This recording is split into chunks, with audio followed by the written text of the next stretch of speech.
కథాభారతి శ్రోతలకు సుస్వాగతం. ఈనాటి కథ ప్రొఫెసర్ రామచంద్రమౌళి గారి ఒకటే జీవితం. మనిషికి ఒకటే ఆకాశం, ఒకటే భూమి, ఒకటే విశ్వవాయువు, ఒకటే జలం, ఒకటే బాహ్య అంతరాగ్ని. మనిషికి ఒకటే ఆత్మ. అంతిమంగా మనిషికి ఒకటే జీవితం. ఒక్క మనిషికేనా అన్ని ప్రాణులకు భగవంతుడు ప్రసాదించింది ఒకే ఒక్క జీవితం, ఓన్లీ వన్ టైమ్ లైఫ్. ఈ ఒక్కటే జీవితాన్ని మనలో ఎందరం అర్థవంతంగా, ప్రయోజనాత్మకంగా, ఆత్మానందంగా, వైవిధ్యభరితంగా, విలక్షణంగా, రసాత్మకంగా జీవిస్తున్నాం. మన కోసం మనం, పరుల కోసం మనం, సమాజం కోసం మనం, ఈ దేశం కోసం మనం, ఈ సహమానవ సమాజం కోసం, ఈ ప్రపంచం కోసం మనం. ఇట్లా సాగవలసిన మానవ జీవన విధానంలో ఎక్కడున్నాం మనం? కనీసం మన కోసం మనం కాకున్నా నా కోసం నేను దగ్గరన్నా ఉన్నామా? నా నుండి మా వరకు, మా నుండి మనం వరకు, మనం నుండి మనందరం వరకు వస్తామా ఎప్పుడైనా?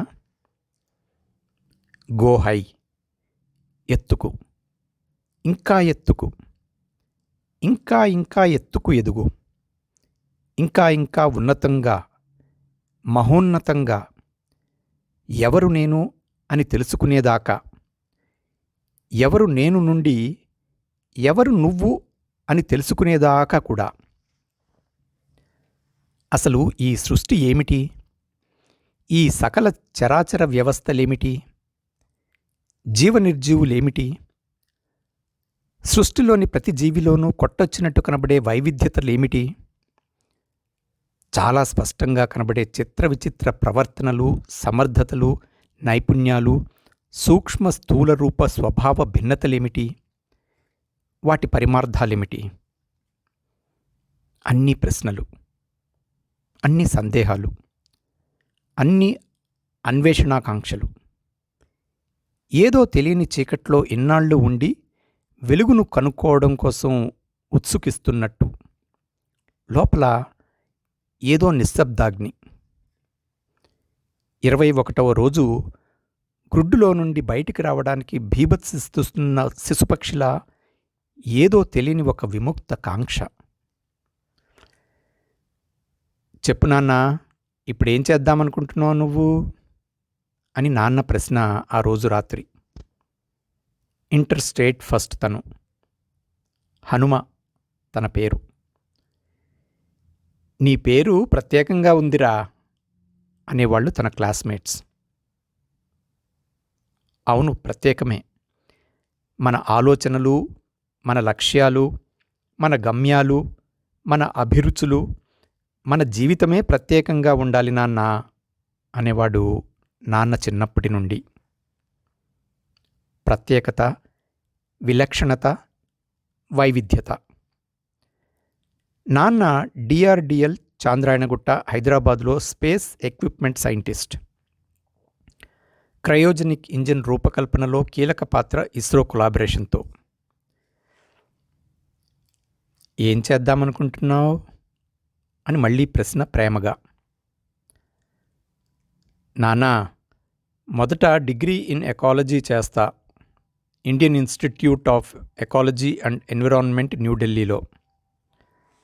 తర్వాత నాకు చిన్నప్పటి నుండి ప్రత్యేకమైన ఆసక్తి ఉన్న పక్షిశాస్త్రం ఆర్నిథాలజీలో పీజీ చేసి అక్కడే Max Planck Institute for ornithology, Seewiesen, జర్మనీలో డాక్టరేట్ చేసి పక్షుల్లో కలిసిపోతా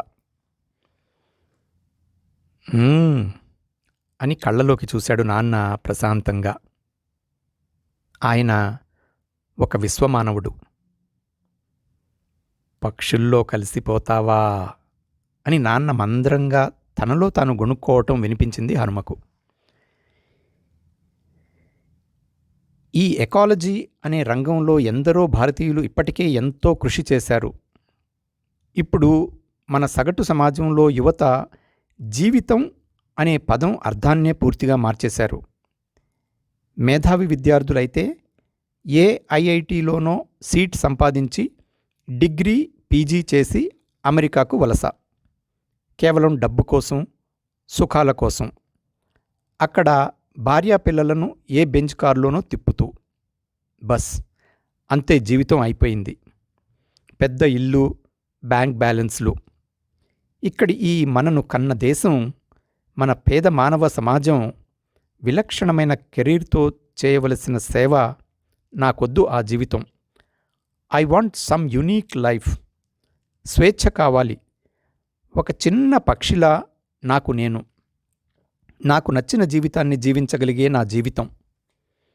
ఈ ప్రకృతిని ప్రేమిస్తూ, మహాద్భుతమైన ప్రకృతిని ఆరాధిస్తూ, పర్యావరణాన్ని కాపాడగలిగే ఒక తరాన్ని, నానాటికి అంతరించిపోతున్న ప్రత్యేకమైన వేల వేల పక్షిజాతులను కాపాడుతూ నాదో ప్రపంచం. ఆ క్షణం నాన్నతో తను మాట్లాడా? తనతో తానే సంభాషించాడా? తనలోకి తానే తొంగి చూచుకుంటూ అంతర్ముఖుడయ్యాడా? తెలియదు. నాన్నా హనుమా, గో అహెడ్, ముందుకు అడిగేయి, నేనున్నా నీ వెంట. ఒక్క మనిషి తప్పితే ఈ ప్రకృతిలోని ప్రతి జీవి తనకు నచ్చినట్టే జీవిస్తాయి, నచ్చినట్టే ప్రవర్తిస్తాయి, ప్రకృతి నియమాలకు లోబడి. ఒక్క మనిషే దుర్మార్గుడు, ప్రకృతి విధ్వంసకుడు. అనుక్షణం అందమైన ఈ భగవద్దత్త ప్రకృతిని వికారపరుస్తూ ప్రళయకారకుడవుతున్నాడు. 100కు 90% కన్నా ఎక్కువ మంది తనకు ఏమి కావాలో ఏమి వద్దో తెలియక విచ్చలవిడిగా ఏది దొరికితే ఆ జీవితాన్నే జీవిస్తూ డబ్బు డబ్బు డబ్బు వెంటే పరుగు. ఒక్కసారన్నా తలెత్తి అందమైన ఆకాశంలోకి చూచి ఆనందించే పని కూడా చేయట్లేదు. హనుమ తండ్రి ముఖంలోకి సాలోచనగా, కృతజ్ఞతతో లోతుగా చూచి అక్కడి నుండి హైదరాబాదుకు 40 కిలోమీటర్ల దూరంలో ఉన్న యాదవగూడ గ్రామం వైపు వెళ్ళిపోయాడు కారులో. అక్కడ తన వంటి స్వేచ్ఛాకాంక్ష ఉన్న తన తండ్రి ఎప్పుడో కొనిపెట్టుకున్న 7 ఎకరాల ఆశ్రమం ఉంది. అది ఫామ్ హౌస్ కాదు, ఒక పర్ణశాల, గోశాల, పక్షుల కూటమి, ప్రశాంత స్థలి. ఒకప్పటి భాగ్యనగరం క్రమంగా అభివృద్ధి పేర, సాంకేతిక వృద్ధి పేర, విస్తరణ పేర చుట్టూ outer ring road, radial roads, చుట్టూ శాటిలైట్ సిటీస్, అంతా పరుగే. రాజకీయాలు, ఉద్యమాలు, కుట్రలు, కుతంత్రాలు, అధికార హస్తగతం కోసం అతి వికారమైన ప్రవర్తనలు, నీచము అనైతికము అయిన దిగజారుడు చేష్టలు. ఇట్లా ఎన్నో అవాంఛిత పతనాలు ఈ తరంలో. ఆశ్రమానికి రాగానే గేటు తెరిచాడు భోషయ్య ఉరికొచ్చి. ఆ భూమిని కొన్నప్పుడే భోషయ్య కూడా వచ్చాడు తోడుగా నాన్నకు. అప్పుడు తనకు 10 ఏళ్ళు. అమ్మ లేదు అప్పటికే.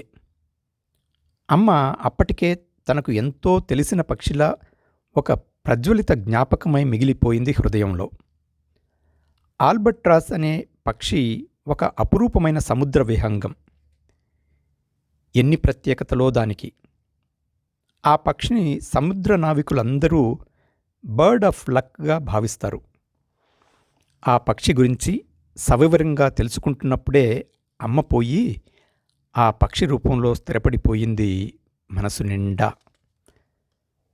పక్షులను ప్రేమించడం అంటే తన దృష్టిలో ఈ సమస్త జీవరాశిని ప్రేమిస్తున్నట్టే. కారు లోపలికి వచ్చి పర్ణశాల ముందు ఆగుతుండగానే తోట నలుమూలల నుండి తన జంతువులు, పక్షులు ఒక గుంపుగా ఎంతో ఆప్యాయంగా ఉరికొచ్చాయి ఆతురతతో. అప్పటికి హనుమ అక్కడికి రాక 1 వారం దాటింది. ఒక ఎంట్రన్స్ పరీక్ష కోసం చదువుతూ నాన్న దగ్గరే సిటీలో ఉండిపోయాడు. కారు దిగి అలా నిలబడి చుట్టూ చూశాడు కాసేపు. దాదాపు 30-40 పక్షులు, వివిధ రకాలు, పావురాలు, పిచ్చుకలు, చిలుకలు, గోరింకలు, కంజులు, వడ్రంగి పిట్టలు, కొంగలు, హమ్మింగ్ బర్డ్, ట్రీ హగ్గర్, ఇంకెన్నో. అన్నింటిలోకి అతి శ్రేష్టమైన గద్ద ఈగల్ విష్ణు. అప్పటికే ఆలస్యమైందనుకున్నాడో ఏమో, విష్ణు రివ్వుమని బలమైన గాలితో సహా వచ్చి భుజంపై వాలాడు చిత్రమైన గోము శబ్దాన్ని చేస్తూ. ఆ శబ్దం అర్థం తెలిసిపోయింది హనుమకు. ఇన్నాళ్ళు ఎక్కడికి పోయావు అని తిడుతున్నట్టు. ఆప్యాయంగా విష్ణు రెక్కలను నిమురుతూ పక్షి మొత్తాన్ని 2 చేతుల్లోకి తీసుకుని లోపలికి వెళ్తుండగా భూషయ్య కారులో నుండి హనుమ తెచ్చిన పళ్ళ గంపను, మొలకెత్తిన గింజల బుట్టను తీసుకుని వచ్చి పక్షుల ముందు అక్కడక్కడ సర్దడం చేస్తూ. చుట్టూ పచ్చని చెట్లు, మామిడి, జామ, సపోటా, పూల మొక్కలు 100ల సంఖ్యలో. చల్లని ఆరోగ్యవంతమైన గాలి. ఆరోగ్యకరమైన స్వర్గంలో జీవించండి మనుషులారా అని భగవంతుడిచ్చిన ఆ పర్యావరణంలో 1 పావుగంటలో స్నానం చేసి సోఫాలో చేరగిలబడ్డ హనుమ ఎదుట 2 ఫోటోలు. ఒకటి అమ్మ లక్ష్మిది, ఆమె అప్పుడే విరిసిన గులాబీలా నవ్వుతూ. ప్రక్కన కళ్ళ నిండా తుణికిసలాడే చురుకైన చిన్న కళ్ళతో విష్ణు ఫోటో. విష్ణు ఒక గోల్డెన్ ఈగల్ తనకు. మూలమైన జీవిత పాఠాల కోసం వెదుకుతూ తాను విలక్షణంగా ఎదగాలని అనేక అధ్యయనాలను చేస్తున్న క్రమంలో ఈ ఈగల్ పాఠం తన ముందు ఒక వివేకవంతమైన దారిని పరిచి చూపించింది. ప్రకృతి మనిషికి గురువు, తల్లి, దైవం, స్నేహితుడు, సహచరుడు, సర్వం. ప్రకృతిలో ఒక భాగమైన ఈ గ్రద్ద 7 అతి ప్రధానమైన జీవిత రహస్యాలను బోధిస్తుంది. అవి: 1. గ్రద్ద ఎప్పుడూ అత్యంత ఎత్తు అంటే 11,300 మీటర్ల ఉన్నతిలో ఒంటరిగా గంటకు 120 కిలోమీటర్ల వేగంతో దూసుకుపోతుంది. అంటే జీవితాన్ని ఒంటరిగా గెలవాలని, అత్యంత వేగంతో దూసుకుపోవాలని పాఠం చెబుతుంది. 2. దాని చూపు అతి పదునైనది. 5 కిలోమీటర్ల దూరం నుండే తన లక్ష్యాన్ని గుర్తించి ఖచ్చితంగా దాడి చేస్తుంది. 3. మృత ఆహారాన్ని అది ముట్టదు. తన సమకూర్పుపై అతి విశ్వాసాన్ని కలిగి ఎప్పటికప్పుడు తాజాతనంతో ఉద్యుక్తమవుతుందది. 4. గ్రద్దలు తుఫాన్లను ఇష్టపడతాయి. అంటే అతి క్లిష్టమైన విధ్వంసక పరిస్థితుల్ని జయిస్తూ అవి తమ వీరత్వాన్ని నిరూపించుకుంటాయి ఎప్పటికప్పుడు. 5. ఒక ఆడగ్రద్ద మగగ్రద్దను సాహచర్యం కోసం సమీపించినప్పుడు అనేక రకాలుగా అది తనకు తగిందేనా అని పరీక్షించుకుంటుంది. 6. గ్రద్ద ఎప్పుడూ తనను తాను ఉన్నతీకరించుకోవడం కోసం సాహసోపేతమైన శిక్షణను పొందడానికి సిద్ధంగా ఉంటుంది. చివరిది 7వది తన విజయవంతమైన జీవితాన్ని తిరిగి మళ్ళీ మళ్ళీ పొందటానికి మృత్యుసమమైన పోరాటాన్ని చేస్తుందది. ఇక్కడే ఒక హృదయ విదారకమైన దాని సాహసాన్ని మనం గుర్తించాలి. గ్రద్ద 40 సంవత్సరాలు జీవించిన తర్వాత విధికృతంగా దాడి చేసి ఒక జింకను అవలీలగా చంపి ఎత్తుకుపోగల తన కత్తుల్లాంటి పదునైన కాళ్ల గోళ్లను కోల్పోతుంది. తన విశాలమైన 2.5 మీటర్ల వెడల్పు గల రెక్కల పెద్ద ఈకలు క్రమంగా బరువు పెరిగి ఎగరడానికి భారమై ప్రతిబంధకమవుతాయి. అన్నింటికన్నా దుఃఖదాయకమైంది దాని పదునైన ముక్కు వంగిపోయి వేటకు పనికి రాకుండా మారుతుంది. అప్పుడు గ్రద్ద ఏదో ఒక ఎత్తైన పర్వత శిఖరాన్ని చేరి తపస్సమాన దీక్షతో తన ఈకలను తానే పీకేసుకుని రక్తసిక్తమై కాలి గోళ్లను శిలలకేసి బాదుకుని ఊడగొట్టుకుని ముక్కును కూడా ఒక కఠిన శిలకేసి కొట్టుకుని తనకు తానే ధ్వంసం చేసుకుని శిథిల స్థితికి చేరి పునర్జన్మ వంటి పునరాకృతి కోసం నిరీక్షిస్తుంది. 150 రోజుల నిరుపమాన నిరీక్షణ తర్వాత అది తిరిగి తన టాలోన్స్ అనబడే తన కాలి కత్తుల్లాంటి గోళ్లను, మళ్లీ మొలిచిన రెక్కల ఈకలను, పదునైన ఆయుధం వంటి ముక్కును పొంది పునర్యవ్వనంతో రెండవ జన్మను సాధించి తిరిగి 30 సంవత్సరాలు జీవిస్తుంది. ఈ దశ సృష్టిలోని ప్రతి జీవికి ఒక పునరుత్తేజం కలిగించే పాఠాన్ని చెబుతుంది. వెరసి గ్రద్ద జీవితం ఎవరికైనా ఒక జ్ఞానబోధ. దేవుడు అన్ని జీవులకు ఒకటే జన్మను ప్రసాదిస్తే గ్రద్ద మాత్రం తన కఠోర సాధనతో రెండవ జీవితాన్ని స్వంతం చేసుకుంటుంది. హనుమ తనకు ఒక కొత్త ఆలోచనను దిశను చూపిన విష్ణు దిక్కు కృతజ్ఞతగా చూస్తున్నప్పుడే అది అతని సమక్షంలో నుండి ఎగిరి చూస్తుండగానే రివ్వుమని ఒక శతఘ్నిలా ఆకాశంలోకి దూసుకుపోయింది. హనుమ ఆకాశంలోకి చూస్తూ వినూత్నత, కొత్తదనం, కొత్త తలుపులు తెరుస్తాడు తను. అవును, కొత్త తలుపులు తెరవాలి తను ఆకాశంలోకి. ఆ రోజు ప్రవేశ పరీక్షలో మొదటి ర్యాంక్ సాధించి Indian institute of ecology and environment న్యూఢిల్లీలో జాయిన్ అవుతున్న రోజు. చాలా సంతోషంగా ఉంది. అటు అక్కడ నాన్నకు అదే రోజు ఇస్రో కేంద్రంలో ఘన సన్మానం. క్రయోజెనిక్ ఇంజన్స్ డిజైన్లో రష్యా సాంకేతిక సహకారాన్ని నిరాకరించిన తర్వాత ఇస్రో ఒక పాలసీ డెసిషన్ను తీసుకుంది. అది స్వదేశీ పరిజ్ఞానాన్ని వృద్ధి చేసుకుని ఇక ముందు నిర్మించబోయే పిఎస్ఎల్వి వాహక నౌకలన్నింటినీ స్వంత రూపకల్పనతోనే ముందుకు పోవడం, విజయాలను సాధించడం.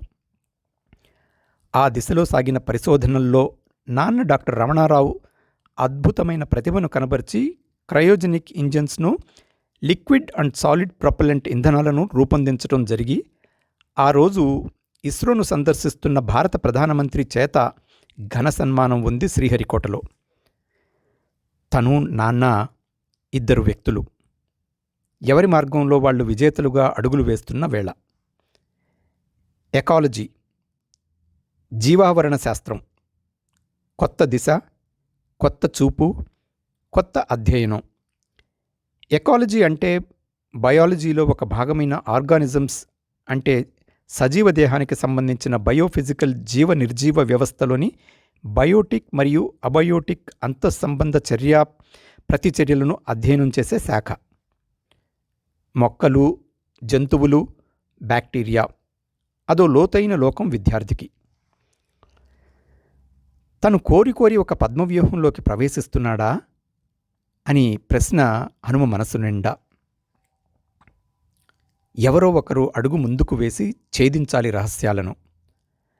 అరణ్యంలోకి ప్రవేశిస్తే గాని అడవి చెట్టుకు నగరంలో పెంచిన చెట్టుకు తేడా తెలియదు. ఆ విశిష్ట రంగంలో తనకు ముందు హరిణీ నాగేందర్, అజిత్ కుమార్ బెనర్జీ, రాజ్పాల్ సింగ్ యాదవ్, ఆదిత్య నారాయణ్ వంటి ఎందరో మార్గదర్శనం చేశారు ఈ ఎకాలజీ దిశలో ఇదివరకు. మొదటి సంవత్సరం, రెండవ ఏడు పర్యటనలు, పారిశ్రామిక ప్రాంతాలు ఘాజియాబాద్, నోయిడా, గుర్గాంవ్, కలకత్తా. పర్యావరణం చాలా భయంకరంగా ధ్వంసమైపోయి ఉంది కాలుష్యాలతో. పక్షులు, కాలుష్యం, రసాయన పొల్యూటెంట్స్, విషవాయువుల ద్రవాల పుక్కిలింతలు పరిశ్రమల్లో. వందల వేల పక్షిజాతులు నశించిపోతూ ప్రకృతి వేదన, రోదన. ఎవరికి కావాలి పక్షులట పక్షులు. క్యా కర్నే కా హై యే పక్షులు సే, చుప్. అది జవాబు పాలిటీషియన్స్ నుండి. పక్షిశాస్త్రం మీద ఇంకా ఆసక్తి పెరిగింది హనుమకు. ఒకరోజు భరత్పూర్ బర్డ్ శాంక్చురీ రాజస్థాన్కు వెళ్ళాడు.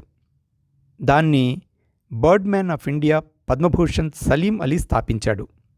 జీవితమంతా పక్షులు పక్షులు. పక్షులే ఆయన మిత్రులు, సహజీవులు, ప్రాణం. దిశను, ప్రయాణాన్ని పునర్నిర్వచించుకుని Hanuma Max Planck Institute for Ornithology జర్మనీకి చేరాడు అంతిమంగా. Father of ornithology Allan Octavian Hume, British scientist. Father of Indian ornithology Francis Willughby. ఎందరో మహానుభావులు చరిత్ర పుటల అడుగుల్లో సమాధి అయిపోయి. లోతుకు పోతున్న కొద్దీ ఒళ్ళు గగురు పొడిచే ప్రకృతి రహస్యాలు తెలుస్తాయి. ఈ ప్రపంచంలో దాదాపు 18,000 రకాల పక్షులున్నాయి. వీటిలో 10,000 రకాల పక్షులు ఒక్క ఆసియా ఖండంలోనే ఉన్నాయి. వీటిలో ఇంతవరకు మానవులు గ్రహించని అనేక సూపర్ పవర్స్ ఈ పక్షుల్లో ఉన్నాయి. శీతాకాలం రాగానే ఈ 10,000 రకాల పక్షుల్లో 40% పక్షులు ఖండాలను దాటి వలస వెళ్ళిపోతాయి. అసలు పక్షులు ఈ వలస వెళ్ళిపోవడం ఎందుకు? ఈ వలసల వెనుక ఉన్న రహస్యమేమిటి అన్నది మహా సైంటిస్టులకు అర్థం కావడానికి 100 ఏండ్లు పట్టింది. వీటికి మనుషుల కంటే ప్రకృతి ప్రవర్తనను 1 నెల రోజుల కంటే ముందే పసిగట్టగల సూపర్ పవర్ ఉండటం గొప్ప విచిత్రం. పక్షుల రెక్కలకు అడ్వాన్స్డ్ GPS నానో చిప్స్ను జాగ్రత్తగా క్లిప్పింగ్ చేసి మైగ్రేషన్ మ్యాపింగ్ చేసినప్పుడు విభ్రాంతికర ఫలితాలు బయటపడ్డాయి. ఉదాహరణకు, భారతదేశంలో కనబడే కోకిల అనబడే అద్భుతమైన పక్షి కేవలం ఎండాకాలంలో మాత్రమే మనకు కనబడుతుంది. తర్వాత అది మాయమై వలస వెళ్ళిపోతుంది. ఈ వలసలకు కారణం పక్షి రక్తం మనిషి రక్తం కంటే అధిక ఉష్ణాన్ని కలిగి ఉండడమే. అందువల్ల శీతాకాలం తర్వాత అవి ఎక్కువ వేడిని గాని ఎక్కువ చలిని గాని తట్టుకోలేక ఆసియా ఖండం నుండి దాదాపు 300 కోట్ల పక్షులు భూమి ఒకవైపు నుండి మరోవైపుకు 1000 మైళ్ళు వలస వెళ్తాయి. గార్డెన్ వాబ్లర్ అనే పక్షి కేవలం పిల్లల్ని కనడం కోసం ఆఫ్రికా ఖండం నుండి యూరప్కు వెళ్ళిపోతుంది. తుఫాన్లను, ఎడారుల అధిక ఉష్ణాన్ని తట్టుకుంటూ సముద్రాలను దాటి కొన్ని నెలలు పయనించి పిల్లల్ని కని వాటిని వెంట తీసుకుని మళ్లీ తన స్థావరమైన ఆఫ్రికాకు చేరేప్పుడు 75% పిల్లల్ని కోల్పోతుంది. బార్ హెడెడ్ గూస్ అనే బాతు జాతి పక్షి తనదైన ఒక దారిని నిర్ధారించుకుంటూ హిమాలయాలపై నుండి 9,000 మీటర్ల ఎత్తులో 10% ఆక్సిజన్ను మాత్రమే స్వీకరిస్తూ పయనిస్తుంది. బారుతోక నెమలి అనే 250 గ్రాముల బరువుండే ఈ పక్షి అలస్కా నుండి న్యూజిలాండ్కు 11,680 కిలోమీటర్ల దూరాన్ని కేవలం 8 రోజుల్లో రాత్రింబవళ్ళు పయనిస్తూ పూర్తి చేస్తుంది. ఈ 8 రోజుల్లో అది తిండి కోసం గానీ నీరు కోసం గానీ ఒక్కసారి కూడా ఆగదు. గమ్యం చేరిన తర్వాత దీని బరువు 110 గ్రాములవుతుంది. గ్రేట్ స్నైప్ అనే పక్షి స్వీడన్ నుండి ఆఫ్రికా వరకు 6,800 కిలోమీటర్ల దూరాన్ని కేవలం 3 రోజుల్లో గంటకు 97 కిలోమీటర్ల వేగంతో ఒక్క బ్రేక్ లేకుండా ప్రయాణించి గమ్యాన్ని చేరుతుంది. ప్రపంచంలోనే అతి చిన్న 3 గ్రాముల బరువున్న హమ్మింగ్ బర్డ్ అనే పక్షి గంటకు 48 కిలోమీటర్ల వేగంతో 1,900 కిలోమీటర్ల దూరం బిగిని పయనిస్తూ వెళ్ళిపోతుంది. ఈ భూమి మీద అన్నింటికన్నా ఎక్కువ దూరం అంటే ఏడాదికి 95,997 కిలోమీటర్ల దూరాన్ని ఆర్కిటిక్ టర్న్ అనే 100 గ్రాముల బరువుండే పక్షి భూమిని 7 సార్లు ప్రదక్షిణ చేసినట్టు పూర్తి చేస్తుంది. ఇదే ప్రపంచంలో అన్నింటికన్నా అతి ఎక్కువ దూరం వలస వెళ్లే పక్షి. ఇంత దూరాన్ని ప్రయాణించడానికి ఒక విమానానికి 11,52,000 లీటర్ల ఇంధనం కావాలి. దీని జీవితకాలం 30 సంవత్సరాలు. ఈ కాలంలో 30 లక్షల కిలోమీటర్లు పయనిస్తుంది. ఈ దూరం భూమికి చంద్రునికి ఉన్న దూరం కంటే 8 రెట్లు ఎక్కువ. అయితే విషాదమేమిటంటే అంతరించిపోతున్న 25 రకాల ప్రత్యేక జాతి పక్షుల్లో ఈ పక్షి కూడా ఉంది. ఇన్ని వేల కిలోమీటర్ల దూరం పయనించే ఈ వలస పక్షులు షార్టెస్ట్ రూట్లో తమ దారిని ఎట్లా నిర్ధారించుకుంటున్నాయి అంటే జవాబు సూర్యచంద్రుల నక్షత్రాల పొజిషన్స్ను బట్టి తమతో తమ ముక్కుపై నిక్షిప్తమై ఉన్న మ్యాగ్నెటైడ్ అనే రసాయన పదార్థం ఒక అయస్కాంత కంపాస్లా పనిచేసి భూ అయస్కాంతంతో సంధానమవుతూ దారి చూపిస్తుంది. కాబట్టి చాలా వరకు పక్షులు మనకన్నా 3 రెట్లు స్పష్టంగా చూస్తాయి. అంటే చిన్న కన్ను ఈ విశాల ప్రపంచాన్ని పెద్ద కళ్ళున్న మనుషుల కంటేనే స్పష్టంగా నిస్వార్థంగా చూస్తాయి.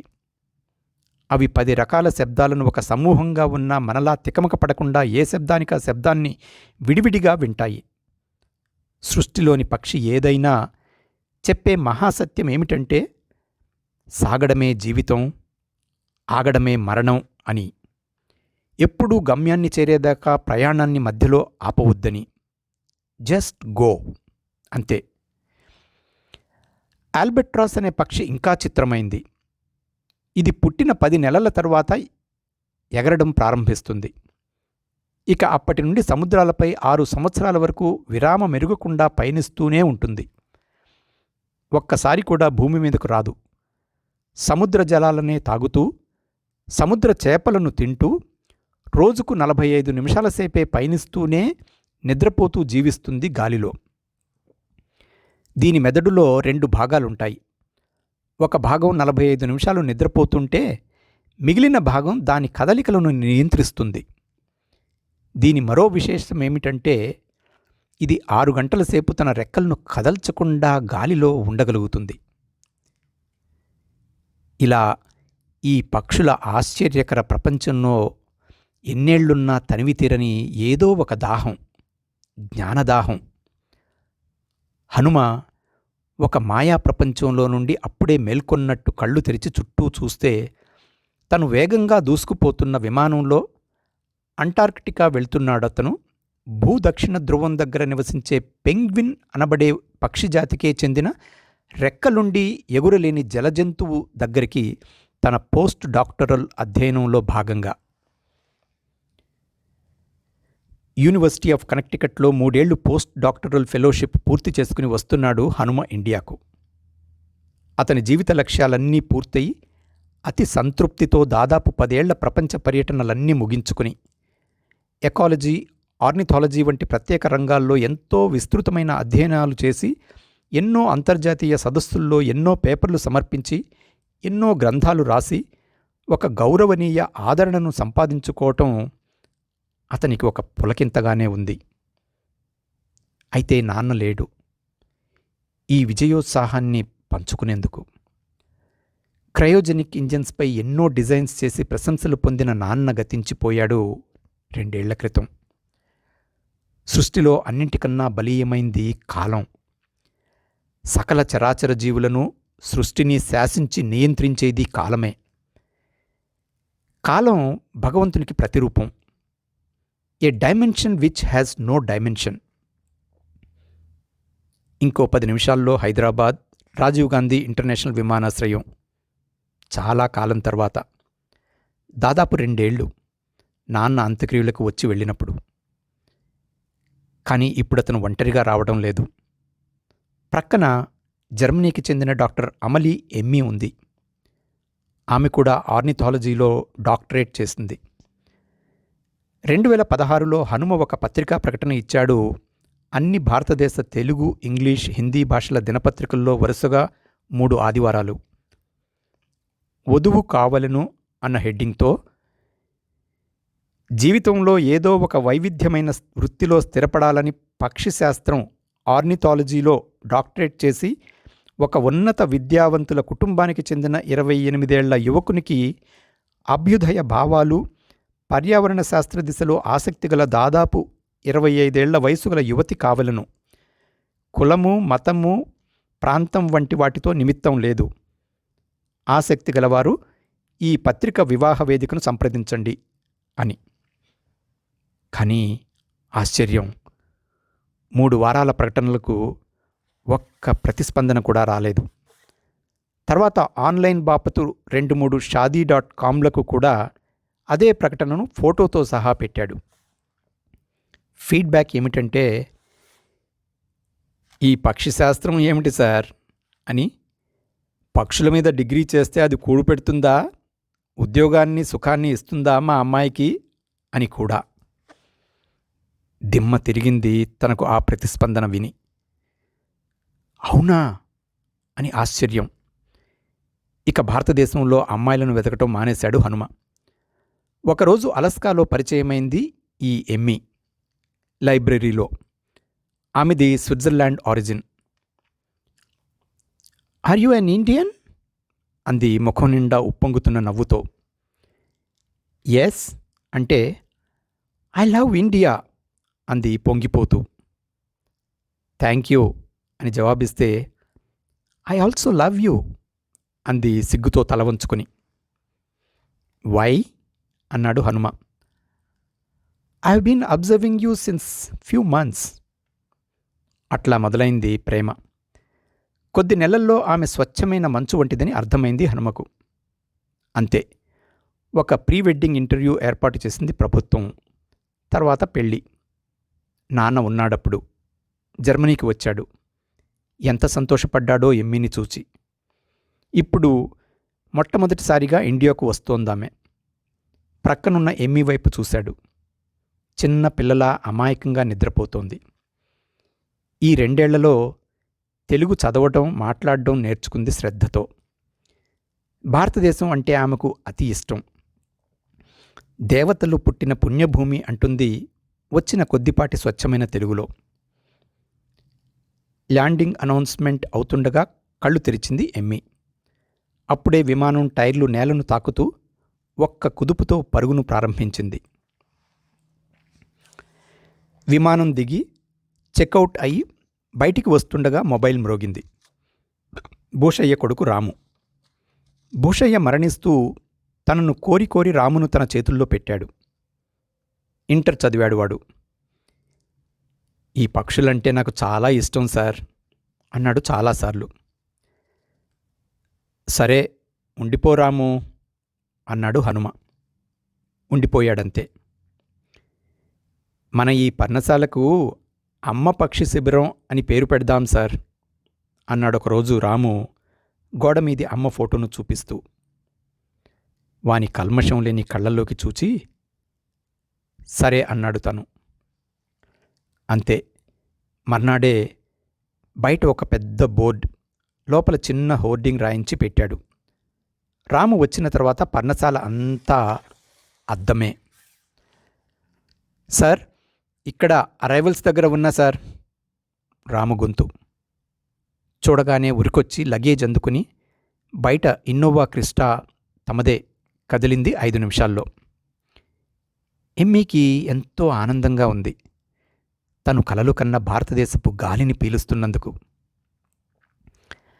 I'm breathing our India's air అంది పులకించిపోతూ. పావుగంట ఓఆర్ఆర్ నుండి సబ్వేలోకి దిగి యాదవ్గూడ. చాలా మారిపోతుంది ఊరు. పట్టణ ఛాయలు అక్కడక్కడ.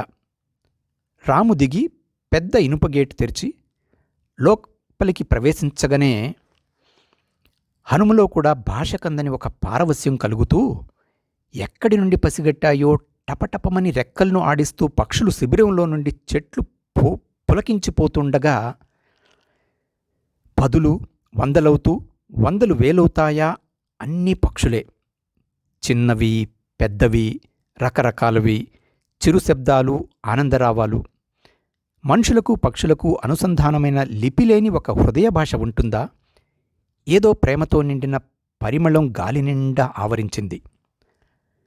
హనుమ అలా చూస్తూనే ఉన్నాడు చెకుదుటై. పక్షులు ఇంకా వచ్చి వాలుతున్నాయి చుట్టూ. ఎమ్మి పిచ్చిగా చలించిపోతూ చూస్తోంది పరిసరాలను. రాము చేసిన మార్పులతో పర్ణశాల హుందాగా తయారైంది. వరండాలో గోడపై 3 ఫోటోలున్నాయి. అమ్మది, ప్రక్కనే నాన్నది. 2 ఫోటోలు పెద్దగా, వాటి మధ్య 5 ఫీట్ల చదరపు బంగారు రంగు ఫ్రేమ్లో పెయింటింగ్. ప్రచండమైన వేగంతో దూసుకొస్తున్న గరుత్మంతుడు. తన 2 రెక్కలని విశాలంగా విస్తరించి అతని వీపుపై చేతుల్లో శంఖుచక్ర గదాయుధాలను ధరించిన విష్ణుమూర్తి మహోగ్రంగా గజేంద్రమోక్షంలో ఏనుగును రక్షించడానికి వస్తూ. మహాభాగవతంలోని పద్యం ఎందుకు అనూహ్యంగా వెలువడిందో ఎమ్మీ నోటి నుండి ఆశ్చర్యం. సిరికింజెప్పడు శంఖచక్రయుగముం ముంజేయిదోయి సంధింపడే గడగడా చదువుతోంది ప్రవాహప్రాయంగా నోటికి. సరిగ్గా ఆ క్షణమే ఎక్కడి నుండి వచ్చిందో విష్ణు గ్రద్ద హనుమ యొక్క ఫ్రెండ్ రివ్వున పెనుగాలిలా దూసుకొచ్చి హనుమ భుజంపై వాలుతూ. రెక్కల చప్పుడు భీకరంగా. ఆప్యాయంగా రెక్కలను హనుమపై కప్పుతూ గరుత్మంతుడు కదా అంది ఎమ్మి వచ్చి హనుమపై వాలిన విష్ణును, గోడపైనున్న గరుత్మంతుని పెయింటింగ్ను చూస్తూ. గరుత్మంతుడు ఒట్టి పక్షేనా? సకల సృష్టిని శాసించే దేవదేవుడు విష్ణును ధరిస్తూ గగనమ్మునేలు గరుత్మంతుడు ఒట్టి పక్షేనా అని ప్రశ్నిస్తోంది ఎమ్మి. జవాబు ఉందా? అదండి ప్రొఫెసర్ రామ చంద్రమౌళి గారి ఒకటే జీవితం. ఈ కథ సాహస కథల పోటీలో ఉత్తమ కథ బహుమతిని పొంది ప్రసిద్ధ స్వాతి మాసపత్రిక జనవరి 2021 సంచికలో ప్రచురింపబడిన కథ. ప్రొఫెసర్ రామ చంద్రమౌళి గారు పరిచయానికి వస్తే, వీరు కవి, కథకులు, నవలాకారులు, విమర్శకుడిగా సుపరిచితులు. స్వస్థలం వరంగల్. మెకానికల్ ఇంజనీరింగ్లో పోస్ట్ గ్రాడ్యుయేషన్ చేశారు. ప్రస్తుతం వరంగల్లోని గణపతి ఇంజనీరింగ్ కాలేజ్లో వైస్ ప్రిన్సిపల్గా విధులు నిర్వహిస్తున్నారు. సాహిత్యాభిలాషతో ఇప్పటి వరకు 34 నవలలు, 426 కథలు, 15 కవితా సంపుటాలు, 4 నాటకాలు, 4 విమర్శ గ్రంథాలను వెలువరించారు. మొత్తం 78 గ్రంథాలను ప్రచురించారు. గ్రీస్, తైవాన్ దేశాల్లో జరిగిన ప్రపంచ కవుల సదస్సులలో భారత ప్రతినిధిగా పాల్గొన్నారు. 2019లో భువనేశ్వర్లో నిర్వహించిన 39వ ప్రపంచ కవుల కాంగ్రెస్ 2019లో భారత ప్రతినిధిగా పాల్గొని ప్రపంచ వేదికపై తన ఇంగ్లీష్ కథల సంపుటిని ఆవిష్కరించారు. ఇటీవలే కాళోజీ పురస్కారం అందుకున్నారు. వీరు రాసిన భూమి దుఃఖం కథను దూరదర్శన్ వారు టెలిఫిల్మ్గా నిర్మించారు. ఇది 2011వ సంవత్సరపు ఉత్తమ టెలిఫిల్మ్గా ఎంపికై స్వర్ణనంది పురస్కారాన్ని పొందింది. 2007లో తెలుగు విశ్వవిద్యాలయ కవితా పురస్కారం, 2008లో సినారే కవిత్వ పురస్కారం అందుకున్నారు. వీరి కథలు, కవితలు, నవలలు పంజాబీ, తమిళం, కన్నడ, బెంగాలీ, హిందీ భాషలలోకి విరివిగా అనువాదం అయ్యాయి. ఇటువంటి ఉత్తమ కథాగుచ్చాన్ని ప్రవాసాంధ్రులకు అందిస్తున్న రచయిత శ్రీ రామచంద్రమౌళి గారికి శిరస్సు వంచి ప్రణమిల్లుతూ, వారి కథలను ఆడియోగా చేసి మీకు నా గళం ద్వారా వినిపించే భాగ్యాన్ని కలుగజేసినందుకు హృదయపూర్వకంగా కృతజ్ఞతలు తెలుపుకుంటున్నాను.